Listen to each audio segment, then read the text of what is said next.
Assalamualaikum warahmatullahi wabarakatuh. Perkenalkan nama saya Muhammad Minasbullah dengan NIM 211001191200027, jurusan Teknik Geologi angkatan 19, Fakultas Teknik Universitas Diponegoro. Di sini saya ingin menjelaskan tentang Big Data. Nah, outline di sini ada yang pertama pengertian dari Big Data, lalu kedua manfaat Big Data, ketiga, karakteristik Big Data, dan keempat, teknologi analisis Big Data, dan yang terakhir adalah studi kasus. Wujud yang pertama, apa itu dari Big Data? Big Data sendiri merupakan suatu data yang besar di mana skala, perbedaan, dan kompleksitasnya membutuhkan suatu teknik perhitungan dan analisis tertentu yang bersifat baru untuk menjalankannya, sehingga tak memungkinkan lagi untuk dikelola dengan peralatan-peralatan software yang bersifat tradisional. Jadinya itu Big Data itu merupakan suatu teknologi dan inisiatif yang melibatkan data yang begitu beragam. Beragamnya itu beragam tipenya, jenisnya, serta ukurannya. Sehingga data-data tersebut itu terlalu sulit untuk dikelola atau ditangani oleh peralatan-peralatan software-software yang bersifat konvensional atau sudah jadul, sudah outdated. Lalu yang kedua adalah manfaat dari Big Data. Manfaat dari Big Data yang pertama itu dapat membuat aplikasi baru. Jadi Big Data itu memungkinkan untuk suatu perusahaan untuk membuat aplikasi baru yang aplikasi baru tersebut bisa ditujukan untuk mengumpulkan data-data secara real time dari produk-produk yang ingin mereka pasarkan, sehingga hal tersebut dapat membantu dalam proses produksi serta distribusi dari perusahaan-perusahaan tersebut. Yang kedua adalah meningkatkan efektivitas. Nah, manfaat yang kedua ini saling bersinergi dengan manfaat yang pertama. Jadi dengan adanya Big Data pada aplikasi tersebut, itu kita bisa mengetahui dan mengumpulkan data-data tentang produksi dan distribusi. Sehingga kita tidak perlu mengeceknya satu-satu, melainkan kita hanya perlu memasukkan produksi tersebut ke dalam Big Data dan kemudian dikelola dalam Big Data tersebut. Yang ketiga, manfaatnya yaitu mengurangi biaya suatu proyek. Jadinya dengan adanya Big Data ini kita dapat mengganti sistem-sistem yang biasanya berspesifikasi tinggi dan juga berharga mahal itu dengan menggunakan sistem-sistem yang berspesifikasi standar dengan harga-harga yang tidak terlalu mahal tanpa mengubah manfaatnya dari sistem-sistem tersebut. Lalu manfaat yang terakhir adalah meningkatkan loyalitas pelanggan. Dengan semakin banyaknya data yang bisa diakses oleh berbagai bagian dalam suatu personalitas atau komunitas, juga dengan semakin cepatnya update yang dilakukan pada data-data tersebut, maka dapat memungkinkan respon yang semakin cepat dan akurat pula terhadap berbagai permintaan pelanggan, sehingga pelanggan lebih senang dengan adanya kemudahan tersebut.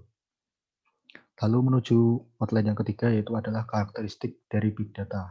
Nah, karakteristik dari Big Data ini bisa kita kenal dengan 5V, yaitu ada value, velocity, volume, variety, dan veracity. Yang pertama adalah value. Value sendiri merupakan nilai dari sebuah data yang menentukan keputusan yang kita ambil setelah memproses seluruh data. Tanpa mengetahui nilai dari sebuah data, maka kita akan kesulitan atau bahkan salah dalam mengambil langkah selanjutnya. Maka dari itu, pada Big Data, value itu sangat menentukan keberlangsungan dalam pembuatan keputusan. Lalu yang kedua ada velocity.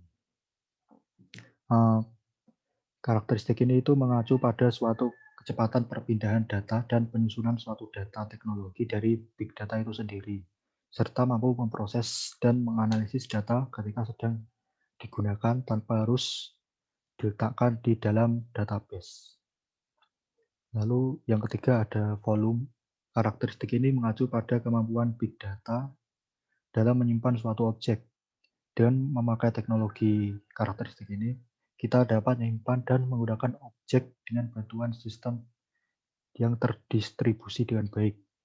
Objek tersebut bisa disimpan dan ditempatkan pada tempat yang berbeda, kemudian dihubungkan dengan jaringan dan disatukan melalui suatu aplikasi atau software tertentu. Lalu yang keempat ada variety. Karakteristik ini tuh mengacu pada kemampuan big data dalam mengatur perbedaan jenis data. Dengan menggunakan teknologi database big data, sekarang kita bisa mengelompokkan semua jenis data tersebut ke dalam database yang lebih tertata atau terstruktur. Lalu yang terakhir ada veracity.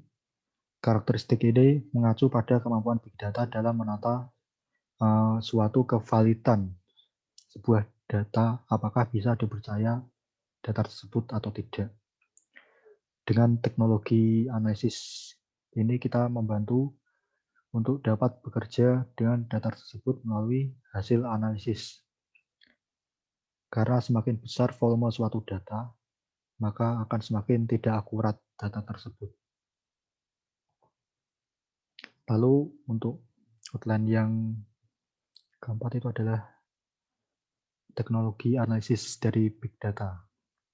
Yang pertama ada teknologi Hadoop. Teknologi ini merupakan suatu software yang mampu menghubungkan banyak komputer untuk dapat bekerjasama dan saling terhubung antara satu sama lain untuk menyimpan dan mengelola suatu data dalam satu kesatuan. Yang kedua itu ada MapReduce.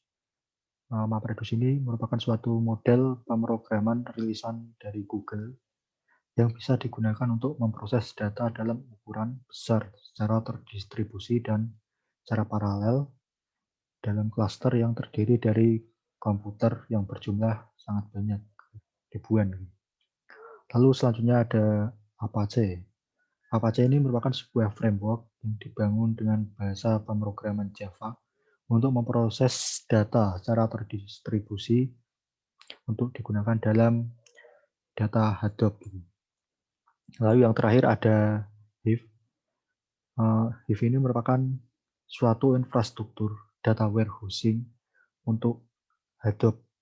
Fungsi utama dari Hive ini adalah untuk menyediakan data summarization, query, dan analisis. Lalu menuju ke outline selanjutnya, itu adalah studi kasus dalam penggunaan big data itu sendiri pada bidang kegeologian. Nah, di sini saya mengambil contoh Google Earth. Google Earth sendiri itu merupakan suatu big data yang mana fungsinya itu untuk menunjukkan suatu daerah atau suatu tempat secara visual. Jadinya hal ini dapat untuk memudahkan para pengguna untuk mencari suatu tempat, baik itu secara 3D ataupun 2D. Nah, Google Earth ini juga dapat digunakan untuk mencari suatu data elevasi juga, dan juga suatu data tempat tertentu.